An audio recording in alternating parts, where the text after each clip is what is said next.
Ya, halo pemirsa, apa kabar Anda hari ini? Langsung dari studio IDX Channel Jakarta, saya Prasetyo Wibowo kembali hadir dalam Market Review yang akan membahas isu-isu penggerak ekonomi Indonesia. Live streaming kami bisa Anda saksikan juga di idxchannel.com. Dan pemirsa, kali ini kita akan membahas dari sektor properti, di mana Bank Sentral Indonesia sudah menaikkan suku bunga acuan, sejauh mana dampaknya terkait dengan sektor properti. Sementara di sisi lain, pemerintah juga memberikan insentif dari sektor pajakan bagi properti di Indonesia. Langsung saja kita mulai Market Review selengkapnya.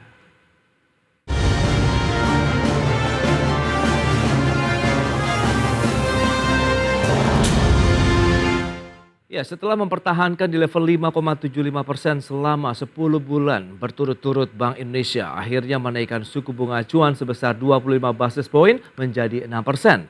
Kalangan pebisnis properti berharap perbankan tidak merespon kenaikan tersebut dengan menaikkan suku bunga dengan besaran yang tinggi. Bank Indonesia akhirnya merespon ketidakpastian global dengan memutuskan untuk menaikkan suku bunga acuan sebesar 25 basis point. Keputusan ini diambil dalam rapat Dewan Gubernur Bank Indonesia pada bulan ini. Dengan demikian, Bank Indonesia akhirnya menaikkan suku bunga acuan Bank Indonesia menjadi sebesar 6% setelah mempertahankan di level 5,75% selama 10 bulan berturut-turut. Rapat Dewan Gubernur Bank Indonesia pada 18 dan 19 Oktober 2023 memutuskan untuk menaikkan BI 7D reverse repo rate, BI 7D reverse repo rate sebesar 25 basis point menjadi 6%, suku bunga deposit facility dan suku bunga lending facility juga naik masing-masing sebesar 25 basis point menjadi 5,25%, dan 6,75% masing-masing untuk suku bunga deposit facility dan suku bunga lending facility. Menanggapi kenaikan tersebut, pengamat properti Anton Sitorus mengatakan pasar properti berpotensi tertekan. Menurutnya, dengan kenaikan suku bunga acuan, maka sektor perbankan akan menggerek suku bunga kredit termasuk KPR dalam waktu dekat. Dan jika kenaikan tersebut terjadi, maka hal tersebut berpotensi menggerus kinerja sektor properti pada kuartal 4 2023 ini. Meski demikian, Ketua Umum DPP Real Estate Indonesia Joko Suranto seperti dikutip MNC Portal mengatakan, industri properti tidak terlalu berpengaruh dengan kenaikan suku bunga acuan BI, asalkan perbankan milik negara tidak memberikan respon yang berlebihan untuk turut menggerek suku bunga acuan terlalu tinggi. Berbagai sumber IDX Channel. Ya, pemirsa, untuk membahas tema menarik kita hari ini, BI 7 Days Reverse Repo Rate naik, suku bunga KPR berpotensi naik. Kita sudah tersambung melalui line telepon bersama dengan Bapak Joko Suranto. Beliau adalah Ketua Umum DPP Real Estate Indonesia. Selamat pagi, Pak Joko. Selamat pagi. Ya, salam sehat Pak Joko. Salam sehat. Baik, terima kasih atas waktu yang disempatkan. Ini sebelum membahas lebih jauh, mungkin bisa diupdate terlebih dahulu bagaimana perkembangan dari sektor properti di Indonesia hingga saat ini, Pak Joko. Oke.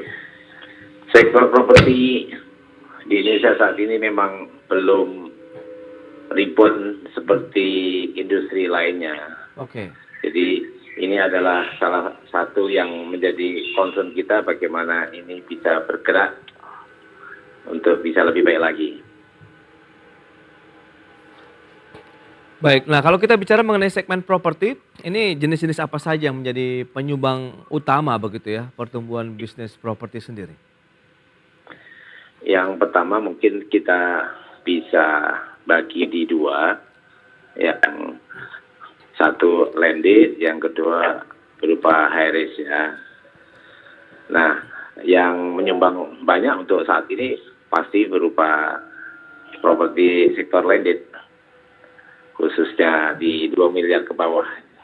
Oke, dengan harga 2 miliar ke bawah begitu ya? Iya. Baik, betul. untuk wilayahnya sendiri yang mendominasi di mana nih kalau kita bicara mengenai landed? Apakah kota-kota besar juga atau masih rata sudah menyebar ke beberapa daerah pinggiran misalnya? Ya, kalau untuk menyumbang sektor properti pastinya masih sama, khususnya kota-kota besar di Jawa. Yang kedua, memang distribusinya relatif belum bisa menyebar. Oke. Gitu. Oke. Baik, tantangan terbesar apa sih yang selama ini masih menyelimuti industri properti sendiri di tanah air, Pak Joko? Kalau tantangan terbesar di industri properti saat ini adalah yang pertama daya beli untuk kondisi sekarang ya. Yang kedua pastinya kesinambungan dari kebijakan. Yang ketiga adalah konsistensi dari penganggaran. Itu yang pada faktor utama sehingga properti relatifly belum bisa rebound seperti sektor-sektor yang lain. Oke, tapi kalau kita bicara mengenai penganggaran ini dalam artian apakah pinjaman dari pihak ketiga begitu dalam artian sektor perbankan ataupun industri penyaluran dana lainnya begitu kalau kita bicara mengenai sektor properti? Yang saya maksudkan dengan penganggaran, ini kan kalau kita hitung pertumbuhan di properti ini kan seperti kayak piramid. Oke. Yang menjadi bottom itu kan masyarakat MBR yang suka nggak suka harus mendapatkan insentif sehingga mereka mendapatkan berupa keringanan, berupa insentif yang memudahkan dan sehingga mereka pada posisinya bisa mempunyai kemudahan untuk mengakses KPR khususnya seperti itu. Oke. Dan itu jumlahnya kan banyak. Kita lihat bahwa backlog di Indonesia dari 2010 sampai 2020 sebagai data dari BPS. Kalau 2010 13,5 juta, kemudian 2020 itu adalah 12,7. Artinya dalam rentang dasawarsa itu relatifly belum banyak berkurang dari backlog. Oke. Kita tahu dari situ 30%-nya adalah mereka yang sektor informal, bahkan untuk yang sektor formal pun yang fixed income itu juga relatifly 15-20% itu mengalami kesulitan karena adanya slik yang kurang baik seperti itu. Baik, nah ini kalau kita bicara mengenai tantangan berikutnya, Bank Indonesia sudah menaikkan suku bunga acuan begitu dari 5,75 menjadi 6%. Nah ini bagaimana Anda melihatnya? Pertama kalinya di tahun 2023. Tanggapan dari Ray bagaimana Pak? Ya, oke. Yang jelas kita melihat apa yang dilakukan Bank Indonesia ini adalah sebagai sebuah respon pasar bahwa kalau tidak dilakukan itu intervensi pasar juga sudah tidak bisa menjaga lagi posisi rupiah. Yang kedua, jangan sampai juga membuat kondisi keuangan kita bermasalah karena ada capital flight karena apresiasi US dollar ini. Kalau terkait dengan properti khususnya dalam hal ini mengenai bunga KPR yang kita tahu bahwa exit strategik dari industri properti ini 99% adalah melalui fasilitas perbankan atau KPR. Kami melihatnya begini, bahwa dari kinerja keuangan, kalau kita membaca laporan keuangan perbankan khususnya Himbara, DPK dari perbankan ini kan relatif bagus. Kemudian dari portofolionya kita membacanya dana mereka juga bertumbuh, juga secara biaya itu relatifly masih rendah. Artinya cost of fund kalau kita hitung masih sekitar 3% kan seperti itu. Yang kedua, dari sisi perbankan sendiri kan juga melihat akan adanya resiko ketika perbankan melakukan kenaikan suku bunga. Posisi sekarang adalah mau akhir tahun, pastinya sangat berisiko perbankan ini untuk menjaga kesehatan kualitas kreditnya. Yang ketiga, yang kami baca adalah sektor properti ini adalah sektor unggulan juga dari perbankan. Baik. Karena dari jenis kreditnya, ini kan jenis yang relatively low risk karena ada jaminannya, kemudian dari sisi risiko kan juga relatively lebih rendah. Gitu. Baik. Oke. Nah, risiko apa saja yang perlu dicermati oleh pelaku properti begitu dengan adanya kenaikan suku bunga acuan? Kemudian kita tahu juga pemerintah ini memberikan angin segar ya, ada insentif perpajakan begitu PPN yang diberikan untuk sektor properti. Kita akan bahas lebih lanjut di segmen berikutnya Pak Joko. Kita akan jeda sebentar dan pemirsa, kami akan segera kembali sesaat lagi.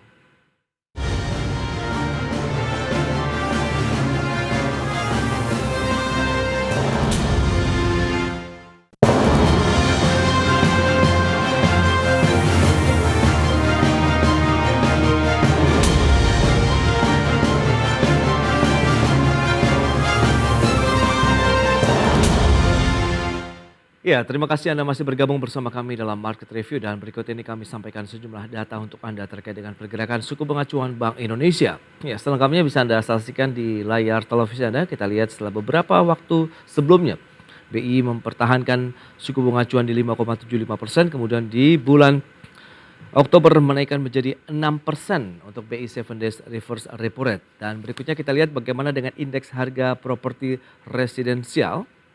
Ini dari kuartal kedua tahun 2022 sampai dengan kuartal 2 tahun 2023. Ya, tercatat terakhir 1,92% untuk indeks harga properti residensial di Indonesia. Berikutnya tingkat kepemilikan properti residensial yang melalui KPR. Kita lihat presentasinya seperti apa. Di kuartal kedua tahun lalu 74,53%, kuartal 4 2022 75,03%, kemudian di kuartal 1 tahun ini 74,83% dan naik lagi di kuartal kedua tahun 2023 menjadi 76,02%.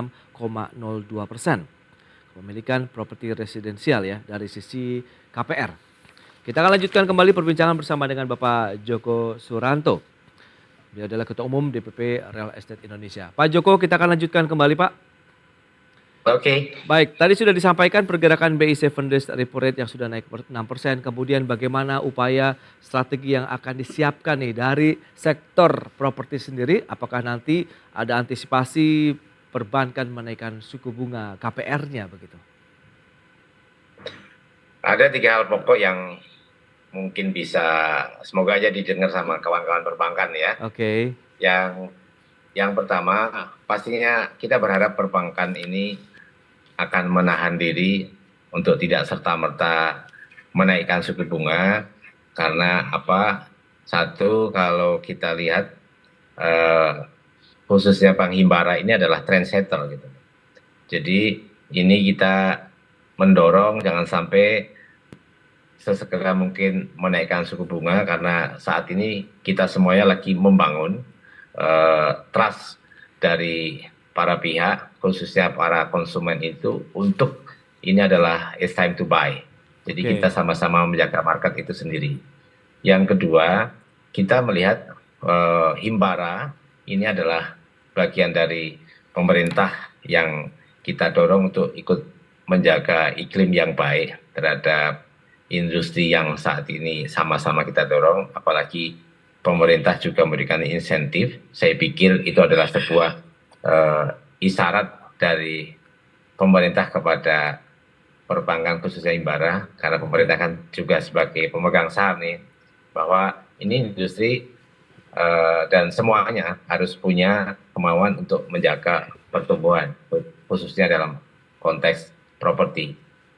Yang ketiga adalah kita semuanya mempunyai kepedulian lah bahwa NPL atau non-performing loan dari perbankan ini kan juga harus diwaspadai.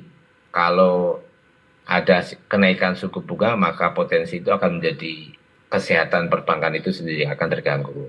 Nah dari kacamata itu, cara pandang itu kami berpikir bahwa perbankan akan mengerem, akan wait and see, mungkin sampai akhir tahun. baru membuat satu kebijakan-kebijakan, hitung-hitungan baru seperti itu. Yang kita semoga saja sampai akhir tahun ini sudah ada pergerakan yang bagus, ada dinamika yang bagus dari sisi moneter, sehingga pada awal tahun pun yang mungkin sudah perbankan, sudah ancang-ancang dan sebagainya, itu akan mengkoreksi kembali keputusan yang bisa lebih baik lagi seperti itu. Oke. Nah, kalau kita bicara mengenai segmentasi yang ada di properti begitu, subsektornya lah kira-kira nih Pak Joko yang akan langsung terdampak apabila nanti ada kenaikan suku bunga pinjaman atau KPR nih bagaimana? Yang bagian terdampak sebenarnya kan yang pertama adalah subsektor atau industri yang menjadi backbone dari properti itu. Oke. Karena kalau kita bicara basis industri kita adalah landed ya. Jadi yang pertama pasti adalah sektor yang menjadi backbone itu. Yang kedua adalah masyarakat sendiri yang akhirnya juga mengalami pengecilan opportunity. Karena kita tahu bahwa selain backbone dari industri properti adalah berupa industri yang terkait yang jumlahnya 185 sektor itu. Yang kedua, kita tahu properti sendiri itu kan adalah industri yang padat modal, padat karya, sorry. Nah, dari titik itu yang akan terdampak itu adalah yang saya sebutkan tadi. Kecuali kenaikan suku bunga ini ya diiringi dengan kenaikan bahan bakar. Itu memang akan relatif direct terhadap kesulitan di sektor properti. Namun kami dari properti ini kan sudah beberapa kali mendapatkan stress test ya. Jadi adanya pandemi, adanya LTV 2014, adanya kesulitan di 2008, kami rasanya sudah punya cukup modal, cukup kapasiti untuk mengelola secara proper mana-mana ada kondisi yang terjadi seperti saat ini, dan saat ini yang terjadi ini relatifly tidak sedahsyat pada saat kejadian pandemi misalkan 2 tahun itu koreksinya sangat dalam. Yang kedua, kami melihat bahwa ketika saat ini terjadi dan ini adalah lebih baik daripada 2020 sampai 2022, maka kami rasanya cukup nyaman, bukan cukup nyaman, cukup confident lah bahwa ini bisa terkelola, teratasi, dan bisa survive lebih baik lagi pada saat ini. Pak Joko, berbekal pengalaman begitu ya menarik dari pandemi, kemudian tekanan-tekanan ekonomi begitu di dalam negeri, ini bisa menjadi modal kuat begitu untuk bisa lebih survive lagi begitu ya, bertahan. Apalagi kita tahu pemerintah akan memberikan insentif nih berupa PPN yang ditanggung oleh pemerintah. Apakah ini menjadi angin segar bagi properti? Kita akan bahas lagi di segmen berikutnya Pak, kita akan jeda lagi sebentar. Dan pemirsa, kami akan segera kembali sesaat lagi.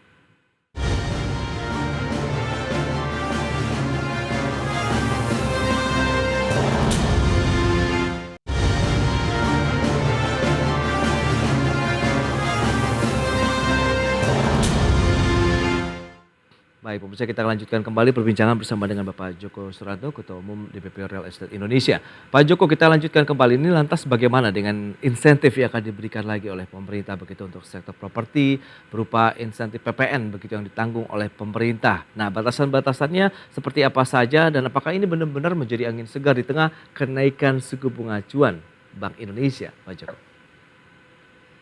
Ya, pasti itu. Yang pertama pastinya kita mengapresiasi dan berterima kasih terhadap apa yang diputuskan pemerintah terkait insentif. Ada 2 insentif yang kita dengar, adanya PPN DTP, juga insentif berupa bantuan uang administrasi seperti itu. Yang jelas kami melihat bahwa apa yang dilakukan pemerintah itu ada 2 hal. Ini adalah bagian dari cara pemerintah memberi perhatian terhadap industri properti.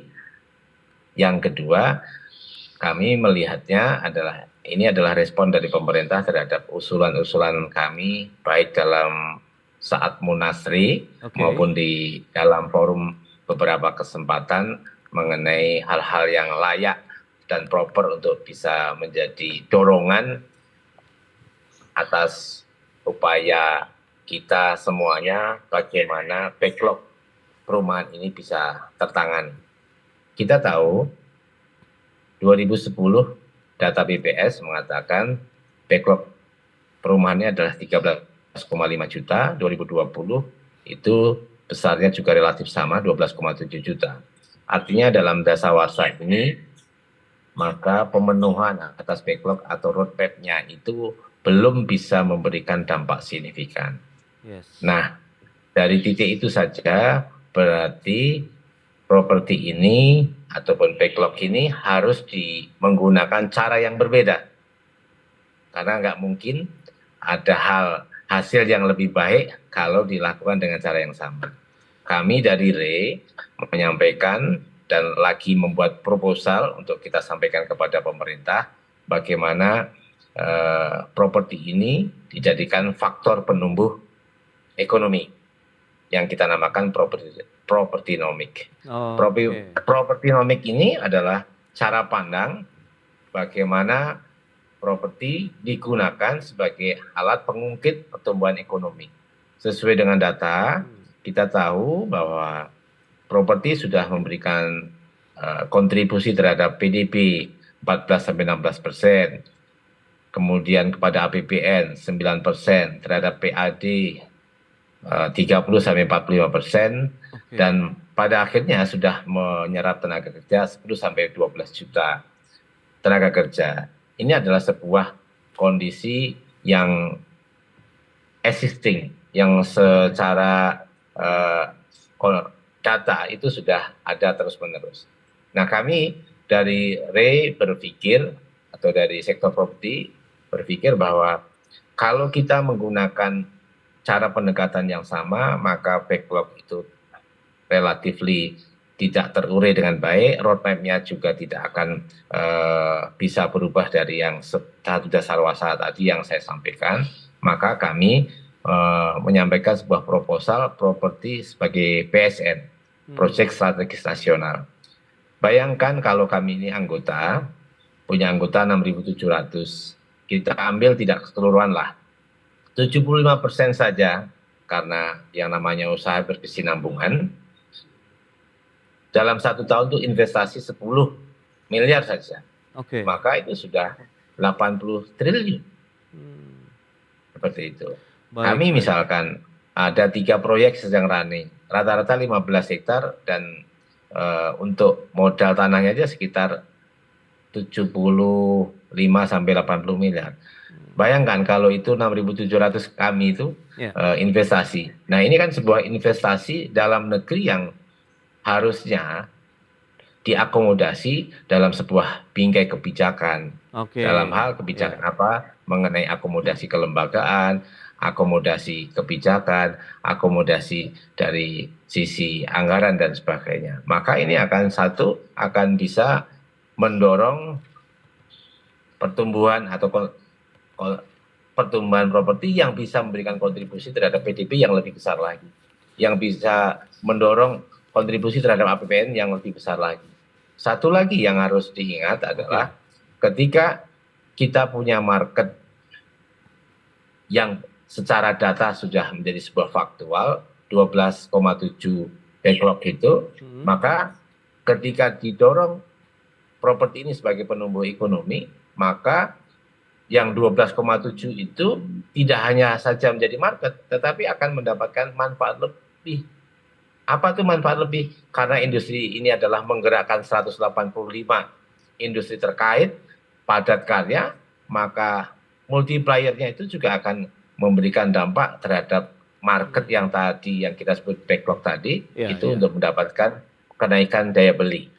Jadi itu yang proposal kita yang pengen dorong. Nah, kembali kepada insentif tadi, ini adalah sebuah akomodasi yang bagus dari pemerintah. Kami berharap ini bisa segera tereksekusi kalau kita mendapatkan beritanya bahwa ini adalah menunggu perumusan PMK-nya, perumusan datanya, sehingga apa yang menjadi ketetapan pemerintah ini bisa terlaksana dan memberikan dampak seperti itu. Baik, itu dia. Sebagai salah satu industri yang menyumbang PDB, kemudian APBN dan juga bagaimana peningkatan serapan tenaga kerja begitu ya, diharapkan memang perlu ada kerangka yang cukup kuat begitu ya, berupa kebijakan, realisasi daripada kepentingan bersama begitu untuk mewujudkan bagaimana kita bisa mengejar nih backlog 12,7 juta unit sehingga banyak masyarakat Indonesia yang juga bisa segera memiliki tempat tinggal yang layak begitu ya. Pak Joko, terima kasih banyak atas waktu dan sharing yang sudah Anda sampaikan kepada pemirsa pada hari ini. Sedikit aja satu. Ya, silakan. Rumah adalah indikator kesejahteraan. Oke. Jadi rumah harus betul-betul kita menjadi prioritas saat ini. Baik, Thank baik. Oke, baik, maju terus Pak untuk real estate Indonesia Pak, dan semoga bisa mensejahterakan juga di masyarakat untuk bisa memiliki rumah dengan harga yang terjangkau dan layak. Terima kasih, sampai berjumpa kembali Terima kasih. Pak Joko.